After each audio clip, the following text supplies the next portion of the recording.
Hey, what's going on, world? It is Jay and Olivia with Micha Liv Consulting, and this week's Monday message is agree to disagree.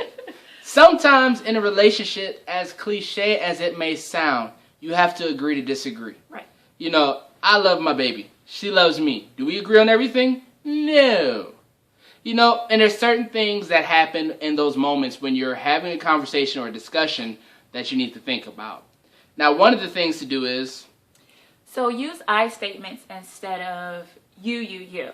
So when it comes to something that I may not like or something that I disagree with, I have to use the I statement.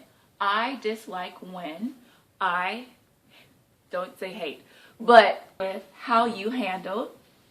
And then that way he doesn't feel like I am coming down on him or judging him or pointing the finger, obviously. And then it's easier for him to accept what I'm saying and he's not being attacked. Yes. Yes. I agree. I statement saying, you know, honey, I felt this way. Honey, what I was thinking is this. My feelings, these type of personal statements make it more about your feelings, not necessarily about pushing fingers at somebody else. Mm-hmm. Because guess what? You know what? Sometimes you guys just won't agree because you have your perspective and they have their perspective. But you have to be open. You have no idea. Wait to see the outtakes. You have to be open. You have to be open to each other's perspective. You know, you may never see eye to eye, and that's okay. But at least allow your partner to have their own thought, their own opinion, their own feeling.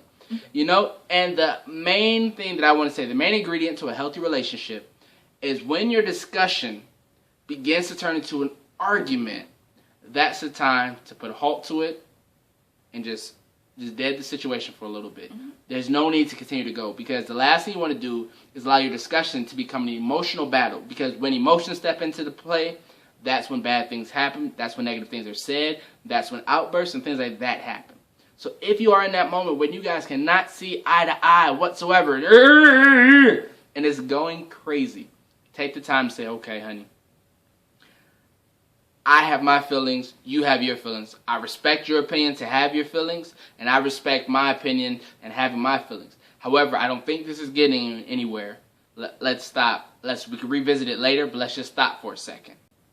Have a pre-established idea of what you're going to do in these situations so that when they come up, it's not of you're grasping for straws or you're not sure what to do and it escalates anyway. So try to come up with a phrase or what's the thing I'm looking for? A word. Have you guys ever seen the movie Peoples? And in the movie Peoples, the word was pineapples. It was peanuts. Peanuts. Pineapples. I don't pay attention. Doesn't pay attention to I was movies. probably asleep in the movie. I don't know. Anyways, there was a code word to where, okay, this conversation isn't getting anywhere. Now, don't abuse certain stuff, of course. Don't abuse certain things. However, just understand when you're just going in circles and circles and circles, an argument continues to go on. Mm-hmm. Now, when it becomes an argument, that is a problem. It's okay to be different. It is. You know, and as long you can continue to have a conversation and a discussion as long as you keep your emotions out of it and just talk through things. Because maybe at some point they really didn't understand where you were coming from, but the more you talk about it in a healthy way, they can understand your perspective a little bit better and vice versa. Mm-hmm. You can see where they were coming from, where you were coming from, and it works, okay? So, 4 things. You may never agree with your partner, ever. But when having these discussions, use I statements. Also be open to their perspective and understand if your discussion turns into an argument, it's time to walk away. Give it up, okay? All right, y'all. Well, if you have any more questions or any great ideas for Monday messages, send them on to michaliv.com. Or you can email us at michalivconsulting@gmail.com or leave a message right there on the website. So again, this is Jay and Olivia.